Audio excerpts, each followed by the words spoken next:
Hello friends, आज हम chicken और पालक के पकोड़े बनाएंगे। तो उसके लिए मैं आपको एक ऐसी चीज़ बताऊंगी जिससे आपके पकोड़ों का जायका बहुत ही अच्छा आएगा और उनका कलर भी चेंज नहीं होगा।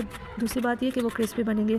मार्केट में आजकल पालक बहुत ही फ्रेश आई हुई है, तो मैंने सब पालक के आगे से पत्ते काट लिए। उसके अलावा मैंने प्याज और पालक ये रफली चॉप कर लिए। ग्रीन मिर्चें हैं 2, इनको हम चॉप कर लेंगे और कुछ 2-3 हरी मिर्चों को हमने पेस्ट बना के डालना है। आप चिकन को भी हमने ऐसा छोटे छोटे पीसेस में काट लिया है, जैसे कीमा करते हैं वैसे, और इससे आपके पकोड़ों का टेस्ट बहुत इन्हेंस होगा। अब हमने कुछ चिकन के पीसेस और ये सारा मसाला इसमें ऐड कर देना है। उसके बाद लहसुन अदरक का पेस्ट ऐड किया, दड़ा मिर्च, नमक, ज़ीरा, अजवाइन और बेसन ऐड किया है, और ये सूखा धनिया पाउडर फॉर्म में। और अब हमने थोड़ा थोड़ा पानी ऐड करना है इसमें, ज़्यादा पानी एकदम ऐड नहीं करना, क्योंकि पालक और प्याज भी अपना पानी छोड़ेंगे। याद रहे कि हमने मिर्चों को बराबर करने के लिए सुर्ख मिर्च नहीं ऐड की, बल्कि दड़ा मिर्च और सब्ज़ मिर्च का इस्तेमाल किया है, जिसको मैंने कुछ चॉप करके डाला था और कुछ पेस्ट बना के डाला है। तो यही लहसुन अदरक और दड़ा मिर्च यहाँ पे टेस्ट इन्हेंस करेंगे, और यही मेन इंग्रेडिएंट्स हैं इन पकोड़ों के।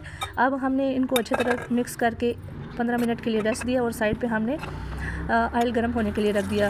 पहले हमने मीडियम फ्लेम पे गर्म किया है, उसके बाद हम लो फ्लेम कर देंगे, ताकि पकोड़ों के अंदर जो चिकन है वो अच्छी तरह से पक जाए और पकोड़े ना जलें और ना ही बीच में से कच्चे रहें। अब हमने मीडियम से लो और लो से मीडियम करते हुए सब पकोड़ों को अच्छी तरह से उलट पलट कर फ्राई कर लिया है, और उसके बाद स्ट्रेन कर लेंगे।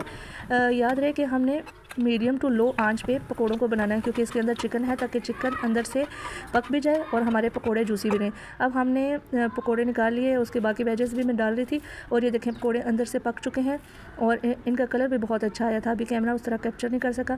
फिर हमने चाय बनाई थी और शाम की चाय के साथ ही पकोड़े खाए। ये मैं 4 से 5 दफ़ा पकोड़े ट्राई कर चुकी हूँ, और हर किसी को इतने पसंद आते हैं कि दोबारा मुझे रिक्वेस्ट होती है कि जब भी हम आएँ तो आपने यही बनाने हैं। तो यकीनन आपको ये रेसिपी पसंद आई होगी। आप इसको ट्राई करें और फिर मुझे कमेंट्स में बताएं कि आपने क्या इन ट्रिक्स को फॉलो किया, तो आपके पकोड़े कैसे बने और आपको कैसा लगा इनका taste. Thank you so much. अल्लाह हाफ़िज़।